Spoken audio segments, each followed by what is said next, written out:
Bonjour à tous et bienvenue sur Campus Channel. Aujourd'hui, nous accueillons Grenoble École de Management, GEM et son Bachelor Digital et Business Development, le Bachelor BDBD pour les intimes. Je voulais dire BDBD, mais ce n'est pas ça, vous l'avez compris. Pour nous en parler, qui de mieux que la directrice Agnès Plessis, directrice du Bachelor Digital et Business Development en personne. Elle sera là pour répondre à toutes mes questions, mais avant cela, on commence avec le pitch. Le pitch, 60 secondes pour nous présenter le programme dans les grandes lignes. Agnès, est-ce que vous êtes prête? Je suis prête. Alors, je vous écoute. Alors, le Bachelor Digital et Business Development est un bachelor de Grenoble École de Management en 3 ans. C'est un bachelor généraliste avec un focus sur le marketing digital et sur le business development, comme son nom l'indique. Il est délivré essentiellement en français, avec un accent fort mis sur les langues, et notamment sur un niveau d'anglais professionnel en 3e année qui est sanctionné par le TOEIC. Bien sûr, nous sommes visés, nous avons le grade de licence et c'est un bachelor qui offre aussi une expérience internationale de 4 à 6 mois en 2e année et puis, bien entendu, une immersion d'entreprise très forte avec 2 stages et une alternance de 12 mois en 3e année. Donc, en résumé, c'est vraiment une opportunité, un tremplin pour construire sa carrière professionnelle et arriver avec un atout de professionnalisation qui est déterminant, soit pour l'insertion, soit pour la poursuite d'études. 60 secondes tout pile, c'est parfait. Merci beaucoup Agnès. Alors on va avoir le temps évidemment d'en parler. On va commencer déjà par comment postuler, comment s'inscrire, comment accéder à ce bachelor avec les admissions.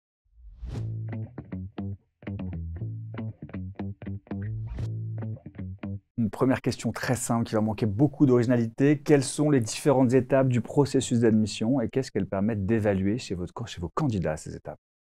Alors, je vais vous répondre en 2 temps, si vous le permettez. Allez-y. Je vais commencer par la première année. Donc, lorsqu'on postule en première année, on postule sur Parcoursup. Tous ceux qui nous regardent le savent.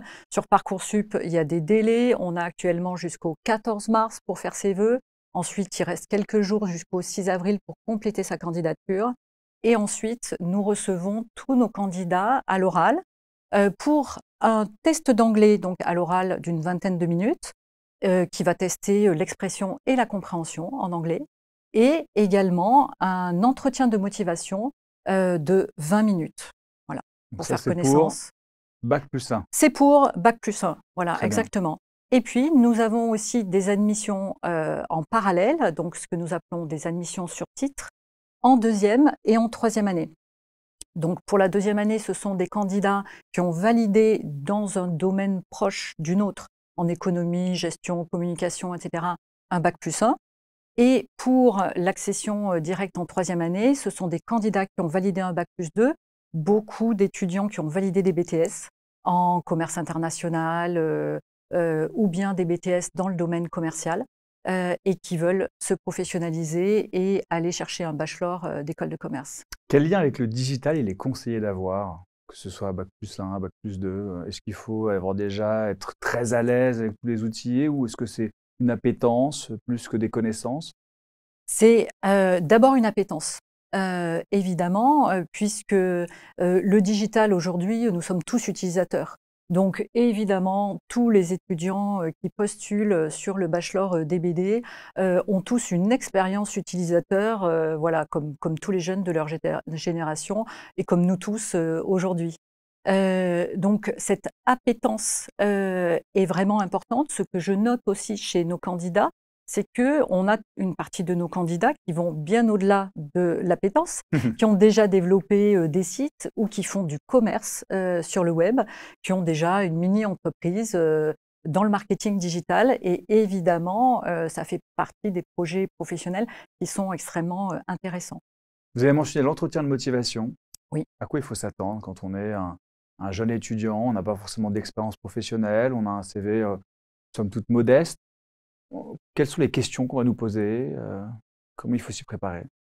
C'est une bonne question. En fait, nous, ce que nous recherchons, c'est une personnalité. On cherche des jeunes qui sont, j'allais dire, bien dans leur basket, qui sont motivés, qui sont enthousiastes pour venir à GEM, pour venir dans le bachelor digital, qui ont une appétence, on l'a dit, pour les matières liées à la relation client, au commerce, au marketing, et qui ont aussi un ensemble de qualités liées à la communication, à leur sociabilité, à leur prise d'initiative, au fait de pouvoir mener des projets, d'avoir déjà des passions, d'être des entrepreneurs ou des entrepreneurs en potentiel, en devenir.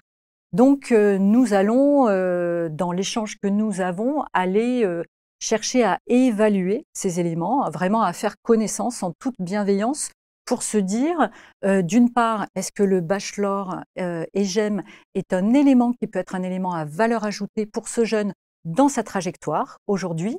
Et est-ce que ce jeune est une personnalité qui va avoir une valeur ajoutée dans une promotion dans le bachelor? Des exemples de questions qu'on pourrait avoir, c'est quoi? C'est pourquoi? Ça peut être littéralement les 2 problématiques que vous venez de citer, à savoir qu'est-ce que vous venez faire ici et qu'est-ce que vous ferez pour nous, tout simplement? Par exemple. Par D'accord. exemple, ça peut être aussi, on cherche aussi des jeunes qui ont une ouverture au monde, donc comment suivez-vous l'actualité? Dans l'actualité, quels sont les événements de ces dernières semaines qui vous ont marqué et pour quelles raisons? Voilà, et puis, moi j'aime comprendre au travers des passions de nos candidats quels sont les traits de leur personnalité. Donc je pose systématiquement, je peux le dire, des questions pour comprendre ce qui, dans la vie, d'une manière générale, les enthousiasme. Très bien, au moins comme ça, ils sont prévenus, hein, lisez l'actualité, vous avez compris. Voilà. Ça c'est voilà ce qu'on n'avait pas compris, mais ce qui a été dit. 10 minutes de synthèse et de commentaires de texte pendant l'épreuve d'anglais. Oui. À quoi est-ce qu'il faut s'attendre en termes de niveau d'anglais? Est-ce qu'il faut être, déjà vous l'aviez dit un peu dans le pitch, hein, on ne demande pas des étudiants bilingues, mais avec un anglais professionnel. Et comment se préparer? Alors là, on a vu pour les oraux, on se prépare, on prend un peu ses passions, ce qu'on aime, ce qui nous anime, ce qui nous intéresse. Bon, on réfléchit à une manière de le raconter. Pour l'anglais, comment on procède? Alors, pour l'anglais, il y a déjà tout le travail qu'on a pu faire au lycée sur l'anglais. C'est vrai que plus on a été, si on a eu la chance de faire des séjours, mais tout simplement aujourd'hui, moi je vois que beaucoup de jeunes travaillent leur anglais en suivant des séries en VO, beaucoup. Et ça fonctionne. On voit que c'est un apprentissage qui fonctionne. On peut aussi entraîner son oreille au travers d'applis pour écouter des radios en anglais. Mais honnêtement, déjà, et j'allais dire dans un temps qui est aussi un temps de plaisir, regarder des séries ou des films que l'on apprécie en version originale et en anglais, c'est déjà un très bon entraînement. Et ça permet déjà d'être à niveau. Et puis une dernière question, peut-être plus pour les parents cette fois-ci, hein. Ouais. Pourquoi faire le choix d'un bachelor, pardon, plutôt que d'une classe prépa ou d'une université, finalement, quand on a le choix? Alors, c'est vrai que on a très souvent cette question sur les salons, évidemment, c'est une question classique. Alors, il y a les étudiants qui se la posent. Ce sont généralement des étudiants qui sont bons sur le niveau, sur le plan académique et qui donc se disent, «Bah, finalement aujourd'hui j'ai le choix. Est-ce que je vais en prépa? Est-ce que je rentre directement par la voie d'un bachelor dans une école de commerce?» C'est une question pour moi de profil. C'est-à-dire que si déjà, en terminale, on est à fond sur ses études et qu'on a envie de développer, sa culture, générale, d'être challengé sur le plan académique, la prépa peut être un choix très intéressant. Si en terminale, on se dit: «OK, les études, moi, j'ai envie de faire des études concrètes». Parce que très souvent, en fait, les étudiants me disent: «J'ai envie d'apprendre un métier». Là, je pense que le bachelor est vraiment une super alternative qui s'est développée aujourd'hui et en fait, on se pose beaucoup moins la question aujourd'hui de la légitimité du bachelor puisqu'il s'est vraiment installé sur le marché, sur les choix d'orientation en post-bac. Cette opposition, un prépa, bachelor, c'est un peu un cliché. Donc là, on a un peu démonté ce cliché Ouais. en disant il y a une explication derrière, c'est pas juste la prépa à tout prix ou le bachelor à tout prix. Alors pour les autres clichés, eh bien, c'est la rubrique des clichés.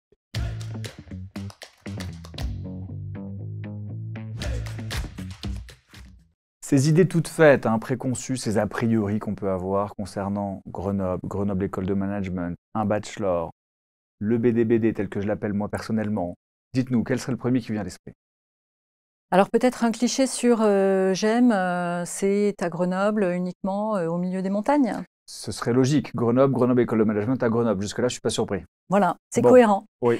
Et en fait, il faut savoir que GEM est à Grenoble et aussi à Paris. Nous sommes à Paris depuis 13 ans. Nous avons cultivé plusieurs campus à Paris et puis dernièrement, nous avons développé notre campus en POP qui est situé à Pantin, au bord du canal de l'Ourcq, donc dans un environnement qui est vraiment intéressant et sur un campus qui est magnifique, moderne, que nous avons inauguré en septembre et qui est vraiment un lieu extraordinaire pour faire ses études et pour enseigner également. On peut être un bon étudiant et choisir de faire un bachelor si on choisit une pédagogie concrète. Et on peut aussi être à Grenoble École de Management et étudier à Paris. Ça fait beaucoup. Maintenant, c'est tout un programme qu'on va découvrir à travers le programme.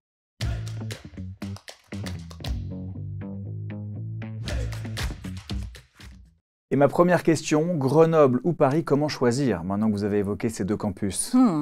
Alors, c'est très bien.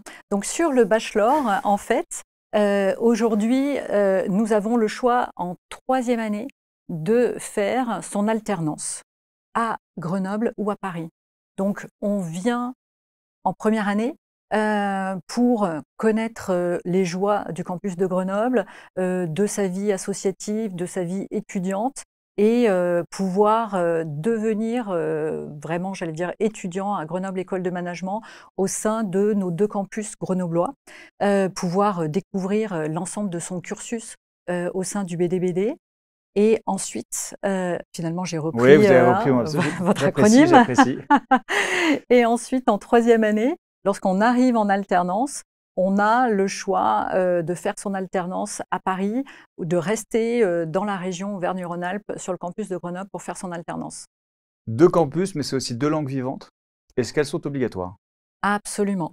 Je vous le disais tout à l'heure dans le pitch, on a un accent particulier sur les langues, bien entendu sur l'anglais, qui est la LV1 pour tout le monde, avec un objectif, j'allais dire, très fort d'avoir un anglais professionnel en 3e année, donc sanctionné par un TOEIC en 3e année. Évidemment, un anglais qui est aussi boosté par l'expérience internationale en 2e année, donc 4 à 6 mois à l'étranger dans le semestre 2 de la 2e année. Et puis la LV2, donc obligatoire, on a le choix entre 5 langues vivantes et on peut, pour ceux qui le souhaitent, je sais que c'est important pour certains des étudiants, débuter une nouvelle langue vivante 2. Tout est possible. Donc, et vous serez Ouais. obligé de parler, de devenir polyglotte. On a parlé de cette dimension internationale à travers l'anglais et les langues vivantes. Est-ce qu'il y en a d'autres, des dimensions internationales à ce bachelor? Alors absolument, sur la dimension internationale, donc comme je l'ai dit, l'expérience internationale est obligatoire au sein du bachelor. Ce qui veut dire qu'on va travailler justement l'anglais pendant 3 semestres, pendant 1 an et demi, pour que tous nos étudiants puissent aborder cette expérience internationale avec un bon niveau d'anglais, puisqu'ils vont suivre en très grande majorité un cursus en anglais pendant la 2e partie de la 2e année. Et là, ils vont avoir le choix entre une trentaine de destinations. On a également un programme phare que l'on développe à Vienne, en anglais, autour de la géopolitique et de l'innovation et de l'entrepreneuriat en contexte digital.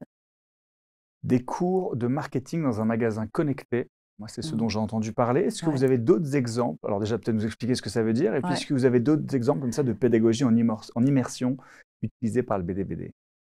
Alors, merci de parler du BizLab parce qu'en effet, c'est une réalisation dont nous sommes fiers et qui est très appréciée par nos étudiants. En fait, on a donc 2 campus à Grenoble, dont GemLab, qui offre 120 mètres carrés de galeries connectées.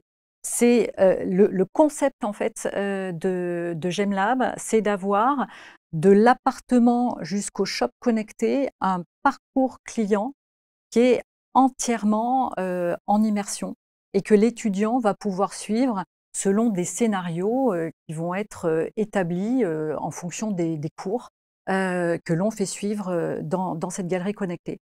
Nous avons un shop connecté avec des partenaires qui sont Pitcher et Kern pour, dans un univers de ski évidemment. Et nous avons aussi avec Auchan et Panzani un food store connecté. Cet environnement est truffé de technologies. On a par exemple évidemment des étiquettes connectées, mais aussi des cabines d'essayage connectées où on peut faire varier la lumière, la musique, des likes sur Facebook. pour recréer un univers entièrement connecté. Et en fait, nos étudiants vont venir vivre en immersion des cours sur le marketing digital, sur le comportement client, le comportement consommateur, et vont pouvoir aussi questionner la mise en œuvre et l'éthique de ces technologies et la façon dont ils viennent bouleverser aujourd'hui les métiers dans le business développement ou dans le marketing digital. 2 campus de langue vivante et 2 spécialisations. Business development et entrepreneuriat ou marketing et communication digitale, on a les 3. Ouais. Comment est-ce que vous les aidez à choisir? Parce qu'on a fait 2 ans d'études, on n'a pas forcément un projet professionnel très défini, j'en sais rien, vous allez me le dire. Ouais. Peut-être que chez vous, si. Ouais. Comment on fait pour se décider? Absolument. Alors, en effet, on travaille en amont beaucoup sur le projet professionnel. On a vraiment un fil rouge sur les 3 années pour aider nos étudiants à construire et à développer leur projet professionnel. Ça va passer par un certain nombre d'éléments. Il y a vraiment un module en première année qui est consacré à la construction du projet professionnel. On a aussi des masterclass. On va inviter des professionnels à venir nous parler de leur métier. On va également aller visiter des entreprises pour découvrir dès la première année des environnements professionnels et aider nos étudiants à alimenter leurs sources d'inspiration pour aller tester des expériences en stage. Et ce fil rouge va être alimenté tout au long des 3 années. C'est ce qui va leur permettre en fin de 2e année d'avoir déjà un certain nombre d'expériences qui vont les aider à se dire finalement, moi, je me sens plutôt inspirée par l'entrepreneuriat et le business développement, la relation client. Tous ces métiers-là me parlent. J'ai envie d'aller me spécialiser en 3e année dans cette voie-là. Ou bien, j'ai une appétence indiscutable pour la communication et le marketing digital. Je me vois community manager, je me vois content manager, je me vois réaliser de l'événementiel. Je vais plutôt dans cette direction-là. Est-ce qu'à ce moment-là, on pourrait le rebaptiser digital ou business development? Parce qu'on va devoir choisir entre les 2 voies, alors qu'on ne va pas pouvoir faire les 2. C'est une très bonne question. Eh bien, en fait, pas vraiment. Parce que le digital comme le business development vont être abordés dès la première année. Donc, en première année, par exemple, on va avoir un cours sur la communication digitale. En 2e année, et donc toujours en tronc commun, on va avoir un cours sur le community management. Tout comme on va aussi découvrir la négociation et le BizDev en première et en 2e année. Donc les fondamentaux de ces 2 matières, tout le monde les aura, parce qu'aujourd'hui, ces métiers-là sont poreux. Si on fait du BizDev, nécessairement, on va travailler sur les réseaux sociaux et surtout le marketing en ligne. Et si on fait du marketing en ligne, ça va être nécessairement dans l'objectif de booster des ventes ou de fidéliser des clients. Donc les 2 sont aujourd'hui extrêmement poreux et nous avons besoin, en tout cas nos partenaires entreprises surtout, ont besoin que nos diplômés aient des compétences de base, des compétences fondamentales dans ces 2 domaines qui sont très proches et très connectés. Alors après avoir discuté pendant bientôt 20 minutes, il est l'heure de peut-être mettre en image et se donner une représentation visuelle avec le qui suit.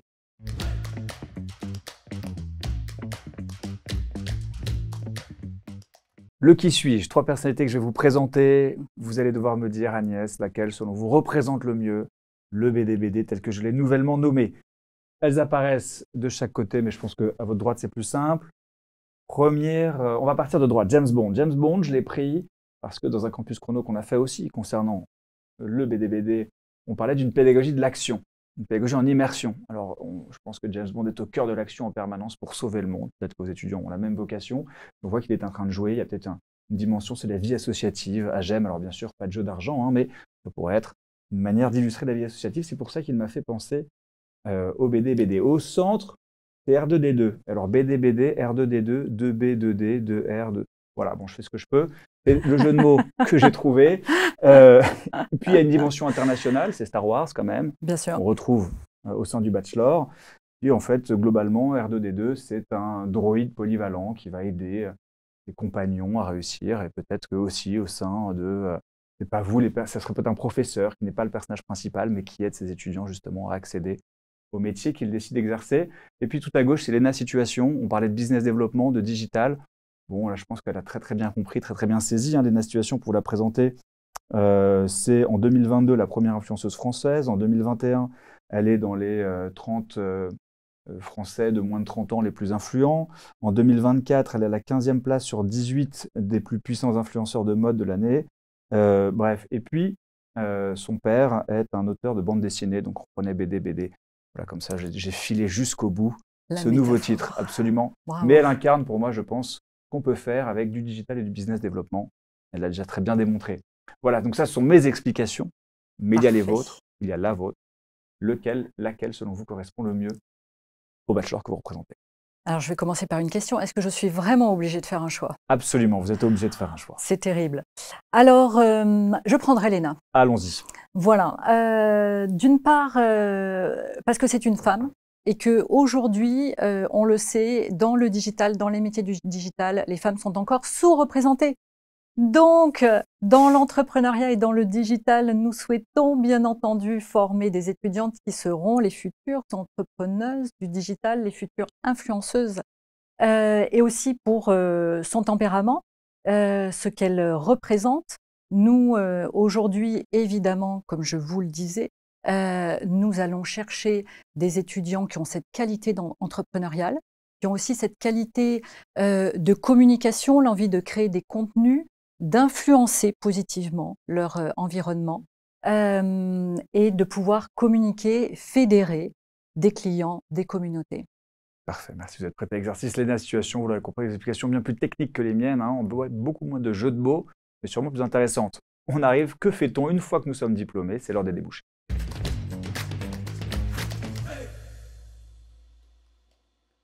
Avant de se lancer dans la vie professionnelle, on va avoir accès à un coaching carrière illimité. Alors, comment ça marche et est-ce que ça marche? Alors, en effet, à GEM, d'une façon générale, quels que soient les programmes, on a accès, grâce au Career Center, à un coaching carrière illimité. Alors, il se déclenche, j'allais dire, en 2 temps. Il y a d'abord un temps commun qui est vraiment intégré dans le programme.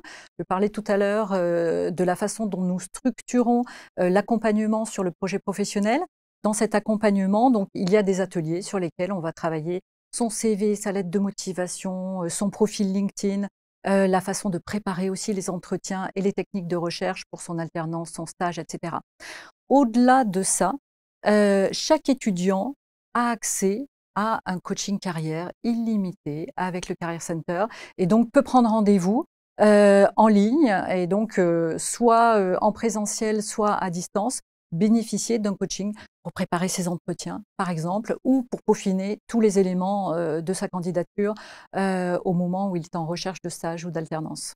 On a parlé des métiers qu'on pouvait faire, vous les avez évoqués à travers les 2 spécialisations et les différentes options qui s'offraient à nous en fonction des spécialisations qu'on choisissait. Est-ce qu'on peut, pour ceux qui ne souhaitent peut-être plus travailler directement après le bachelor, poursuivre ses études? Absolument, c'est même une voie qui est aujourd'hui majoritairement choisie par D'accord. nos étudiants. On le sait, à peu près un étudiant de bachelor aujourd'hui en France, on en a à peu près un peu plus de 60% qui décident de poursuivre vers un master 1, master 2. C'est le cas chez nous aussi, on est entre 60 et 70% d'étudiants qui vont poursuivre. L'autre partie des étudiants décide d'aller directement sur le marché du travail. Et c'est vrai que dans un cas comme dans l'autre, on a avec le bachelor un atout très différenciant grâce aux 18 mois, grosso modo, que l'on a passé en entreprise et à cette véritable qualification professionnelle qu'on a acquis en 3e année grâce à l'alternance. C'était une de mes questions. Est-ce que ça répond à un besoin précis des entreprises, ce bachelor? Parce que si on rentre sur le marché du travail, est-ce que ça a été discuté avec elles, au sens large? Il y a de l'alternance qui est possible de faire. Donc, j'imagine que vous avez discuté avec ces différentes entreprises qui ont identifié un besoin et normalement, vos étudiants les préparent à ce besoin. Ça a été travaillé en amont, ça, c'est ma question. Oui, alors non seulement travailler en amont, puisque les entreprises font partie du comité pédagogique du programme, donc elles sont vraiment intégrées aussi dans les évolutions des contenus. Là, on a fait une nouvelle maquette que l'on va mettre en œuvre à partir de septembre. On a boosté tout ce qui est data, intelligence artificielle, etc. Parce que ces technologies, évidemment, sont prédominantes aujourd'hui dans la création des contenus, on le sait, sur le marketing digital. Voilà, c'est un exemple. Peut-être parlons du nerf de la guerre, Mhm. la facture à Ouais. régler pour pouvoir avoir accès à une qualité, à une formation de qualité, hein. C'est le prix à payer d'une certaine manière. Est-ce qu'il y a des moyens mis à disposition d'un étudiant pour alléger la facture? On a parlé d'alternance, est-ce qu'il y en a d'autres? Bien sûr, alors l'alternance, vous avez raison de le citer en premier. Cela veut dire qu'en troisième année, les frais de la formation vont être pris en charge par l'entreprise dans le cadre du contrat d'apprentissage. Et l'étudiant sous contrat d'apprentissage va être aussi rémunéré à hauteur généralement de 70-73% du SMIC. Donc, ce qui est très appréciable évidemment lorsqu'on est en études. Donc ça, c'est un point très important pour le financement. Par ailleurs, nous avons une habilitation Crous, donc nous recevons au sein du BDBD des étudiants qui sont boursiers, qui bénéficient des bourses du Crous. Et puis également à GEM, nous avons un service de financement et un service de bourse qui étudie toutes les situations financières de nos étudiants au cas par cas. Puis une dernière question avant de conclure. En tant que directrice, Oui. que disent vos étudiants de vous? Ah, ça c'est une bonne question. Alors là, j'aurais vraiment les avoir. Eh oui, vous auriez aimé avoir un étudiant pour le Eh dire, oui, absolument, on est d'accord. Mais il y a toujours des bruits de absolument. couloir. Alors, c'est vraiment une Ou bonne question. qu'aimeriez-vous qu'ils disent de vous? Que disent-ils de moi? Alors, en tout cas, ma position, ma posture en tant que directrice vis-à-vis d'eux, je dirais que elle est d'être à leur côté. Moi, je suis là pour les accompagner, pour faire en sorte que dans ces 3 années, ils transforment au maximum et ils tirent le meilleur parti de ce parcours. Ça, c'est la première chose. Donc, je vais être toujours à leur côté pour me soucier de leur bien-être et être aussi leur référente, parfois venir les chercher lorsque je vois que certains ont besoin d'être ramenés euh, au D'être milieu, cadré, voilà, et c'est important. d'être cadrés. Ça, c'est très important. Je suis là aussi pour les écouter. J'ai la chance, parce que j'ai travaillé une vingtaine d'années dans le business développement, de très bien connaître ces métiers. J'ai également précédemment travaillé sur les relations entreprises. Je connais très bien les partenaires de GEM, donc ça me permet aussi de les accompagner pour les guider dans le choix de stage ou d'alternance. Voilà. Moi, je suis là pour être, j'allais dire, leur référent et la personne qui va être à la fois à leur écoute et va pouvoir être un support lorsqu'ils se posent des questions, parfois sur des choix de stage, parfois sur des choix de carrière aussi.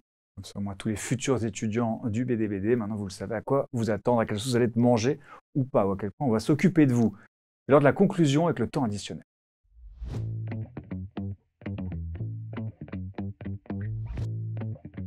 Cette conclusion, c'est l'occasion de peut-être évoquer un point qu'on n'a pas encore évoqué, souligner un point professionnalisant, international. À vous de me dire ou à quel point justement vous allez prendre soin de vos étudiants. Ça peut être un des 3 points à rappeler. Ça peut être simplement une conclusion, s'il fallait se souvenir que d'une seule chose, ou peut-être une 4e option. Je vous laisse conclure, Agnès.